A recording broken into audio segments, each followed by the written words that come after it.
توکل علی اللہ کی دولت اتنی بڑی دولت ہے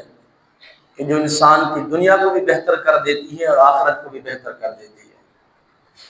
توکل علی اللہ کا مفہوم کیا ہے؟ یہ دنیا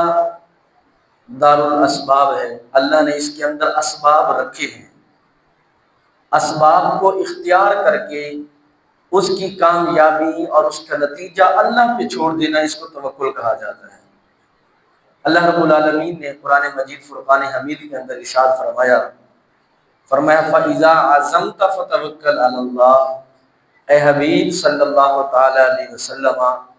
جب بھی آپ کسی کام کا پختہ ارادہ کر لیں، عزم کر لیں، پھر اللہ پر بھروسہ کیجیے۔ ان اللہ یحب المتوکلین، بے شک اللہ جل شانہ توکل کرنے والوں کو پسند فرماتا ہے۔ اور دوسرے مقام پہ فرمایا وَمَن يَتَوَكَّلْ عَلَى اللَّهِ فَهُوَ حَسْبُهُ، جو بندہ بھی اللہ کی ذات پہ توکل کرے گا، اللہ کی ذات پہ بھروسہ کرے گا، فَهُوَ حَسْبُهُ، تو اللہ اس کے لیے کافی ہو جائے گا۔ اور إِنَّ اللَّهَ بَالِغُ أَمْرِهِ، اللہ اس کام کو ضرور بھی ضرور کر کے دے گا،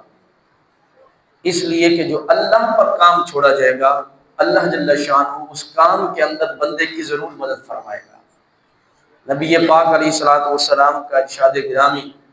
حضرت انس رضی اللہ تعالیٰ عنہ روایت کرتے ہیں، آقا کریم علیہ الصلوۃ والسلام کی بارگاہ میں عرض کی یا رسول اللہ توکل کیا ہے؟ کیا یہ توکل ہے کہ میں اپنی سواری کو کھلا چھوڑ دوں اور اللہ پہ بھروسہ کروں، یا یہ ہے کہ میں اپنی سواری کو باندھ دوں اور پھر اللہ کی ذات پہ بھروسہ کروں؟ اللہ کے نبی صلی اللہ تعالیٰ علیہ وسلم نے فرمایا اعقلھا وتوکل، فرمایا اپنی سواری کو باندھ دے، باندھنے کے بعد یعنی اسباب کو اختیار کرنے کے بعد اللہ کی ذات میں بھروسہ کر چھوڑ دے۔ یعنی کوئی گاڑی وغیرہ ہے، کوئی موٹر سائیکل ہے، بھائی اس کو لاک لگا دیں، گاڑی کو بند کر دیں، بند کرنے کے بعد اس کو لاک لگانے کے بعد اللہ پہ بھروسہ کرنا، فرمایا یہ توکل ہے۔ یعنی دنیا کے اندر جتنے بھی اسباب اللہ نے پیدا کیے ہیں، سارے اسباب اللہ کے ہیں، یہ کائنات اللہ کی ہے، اللہ نے ہمیں اسباب کو اختیار کرنے کا حکم دیا۔ اللہ کہتا ہے کہ اسباب کو اختیار کرو، اور اختیار کرنے کے بعد اس کا نتیجہ ہے اس کو مجھ پہ چھوڑ دو، اس کے نتیجے کے بارے میں تمہیں فکر مند ہونے کی ضرورت نہیں ہے، جو میری ذات پر بھروسہ کرے گا میں اس کے لیے کافی ہو جاؤں گا۔ اس لیے نبی پاک علیہ الصلوۃ والسلام کو بھی یہی حکم ہوا کہ اے حبیب آپ اللہ کی ذات پہ بھروسہ کریں اور اللہ پہ چھوڑ دیں، پھر دیکھنا اللہ کیا نتیجہ نکالتا ہے۔ تو ہمیں بھی دور حاضر کے اندر، ہر بات کے اندر، ہر معاملے کے اندر اللہ کی ذات پہ توکل کرنا چاہیے، بھروسہ کرنا چاہیے۔ اور اللہ کے نبی صلی اللہ تعالیٰ علیہ وسلم نے فرمایا کہ اگر تم ایسے توکل کرو جیسے پرندے توکل کرتے ہیں، تو پھر دیکھنا اللہ تمہارے ساتھ کیا معاملہ کرتا ہے۔ فرمایا پرندے صبح کے وقت بھوکے نکلتے ہیں اور ان کے پاس کوئی اسباب نہیں ہوتے، وہ اللہ کے نام پہ صبح کے وقت اپنے گھونسلوں سے بھوکے پیاسے نکل جاتے ہیں، اور دن کو وہ ڈھونڈتے ہیں، رزق کو تلاش کرتے ہیں، جو شام کو واپس آتے ہیں تو گھونسلوں کے اندر بھوکے پیاسے نہیں آتے بلکہ ان کے پیٹ بھرے ہوئے ہوتے ہیں، اس لیے کہ انہوں نے اللہ پہ بھروسہ کیا۔ تو فرمایا اگر تم پرندوں کی طرح میری ذات پہ، اللہ کہتا توکل کرو،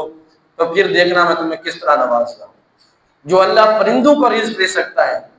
اللہ کی کتنی بڑی کائنات میں دیکھیں پرندے، اور پرندوں کی کئی قسمیں ہیں، اور کوئی پرندہ کچھ کھاتا ہے، کوئی پرندہ کچھ کھاتا ہے، کوئی پرندہ کچھ کھاتا ہے، ان پرندوں کو اللہ ان کی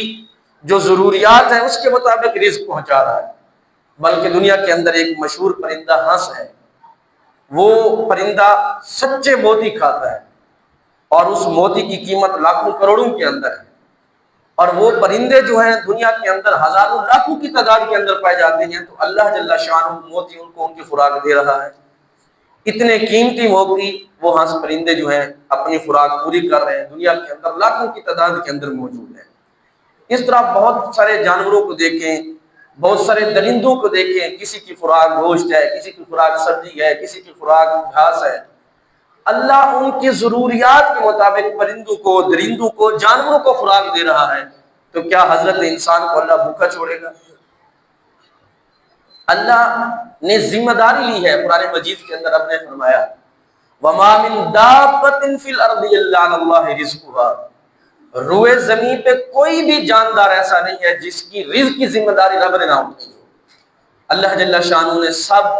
جانداروں کی، جو بھی سانس لینے والے ہیں، انسان ہیں، حیوان ہیں، جو چیز بھی ہے کائنات کے اندر، جو زیرو بھی ہے، اللہ نے اس کی رزق کی ذمہ داری اپنے ذمہ کرم پہ لی ہوئی ہے، اور مالک اپنی ذمہ داری پوری طرح سر انجام دے رہا ہے۔ ہمیں حکم ہے کہ تم اسباب کو اختیار کرو اور پھر اللہ کی ذات پہ بھروسہ کرو۔ جب ہم اللہ کی ذات پہ بھروسہ نہیں کریں گے تو ہمارے خیالات متزلزل رہیں گے، زندگی کے اندر ہم کبھی سکھ نہیں پائیں گے۔